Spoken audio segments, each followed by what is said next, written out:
Trump anunciará nuevas sanciones a Corea del Norte. Foto, AP como secuela calcada. Cada matanza de estudiantes o de personas por asesinos de masas en los EU lleva siempre a la petición de controlar la venta de armas. De manera inevitable aparece la Asociación Nacional del Rifle y al final las cosas regresan a la situación anterior. Este escenario tiene solo un punto importante: la percepción de que la responsable de las masacres no es la segunda enmienda que permite la compra y posesión de armas, sino la realidad de la violencia imperial usada justamente para mantener el American Way of Life o modo de vida estadounidense.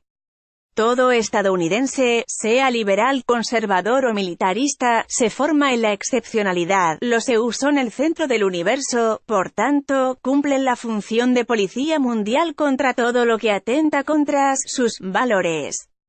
Ahora mismo se ha revivido la guerra en Vietnam por la película The Post y los papeles del Pentágono, y ahí se recuerda cómo Washington creó las condiciones para autoasumirse como defensor de Occidente e ir a combatir a los comunistas al sudeste asiático.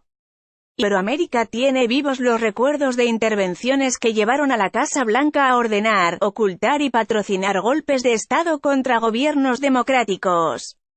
La mentalidad de superioridad violenta de los perpetradores de las masacres, como el último caso en Florida, es la misma de los militares estadounidenses que hoy ocupan Afganistán e Irak, y sus razonamientos retorcidos son, vis a vis, igual a los usados por George W. Bush para inventar compra de barras de plutonio por Hussein para fabricar una bomba atómica que se usaría contra los EU y ordenar la invasión de Irak.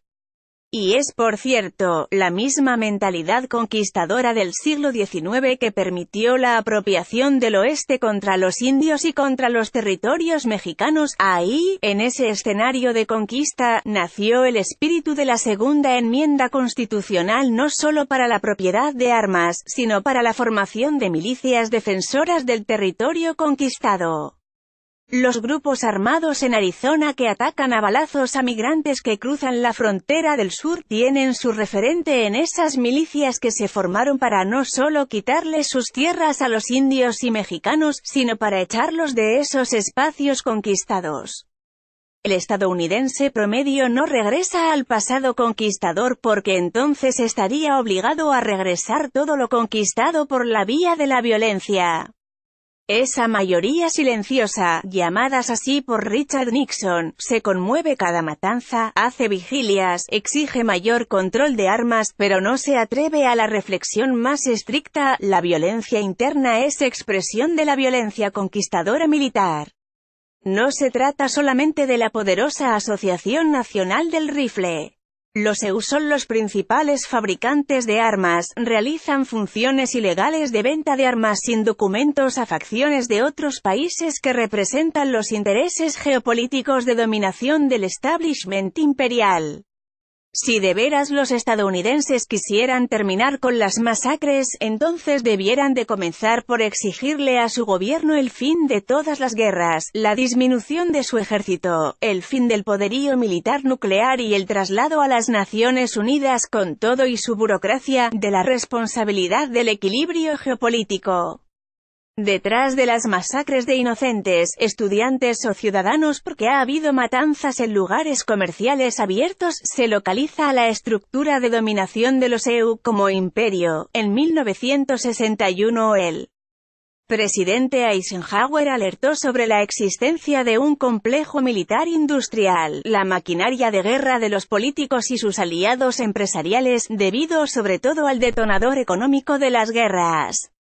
La maquinaria actual del capitalismo estadounidense configura un verdadero establishment de grupos de poder: los funcionarios belicistas, la industria militar, el sector financiero, el sector bursátil donde cotizan las empresas fabricantes de armas, los medios de comunicación que justifican las guerras.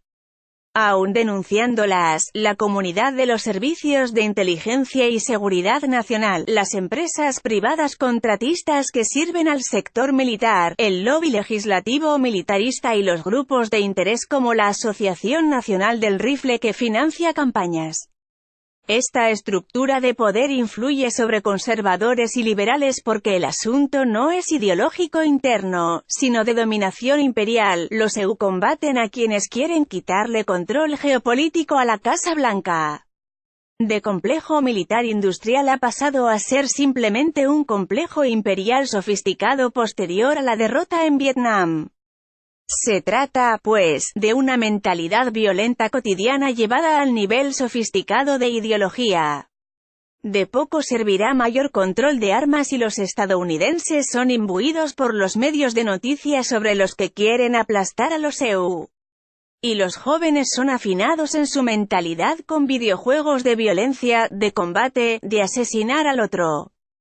Y al final de cuentas, nada define la libertad en los EU como la compra de armas para uso individual, cualquier arma, cada vez más las armas de combate, el arma como instrumento de superioridad y dominación del otro.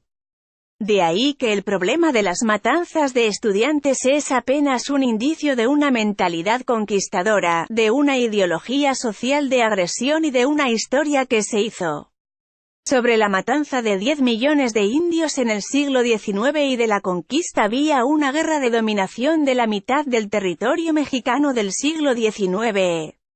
Una mentalidad imperial detrás de la ocupación de países del Medio Oriente, de la exacción de África y de la explotación de Iberoamérica. El día en que se anule la segunda enmienda veremos a un imperio derrumbarse.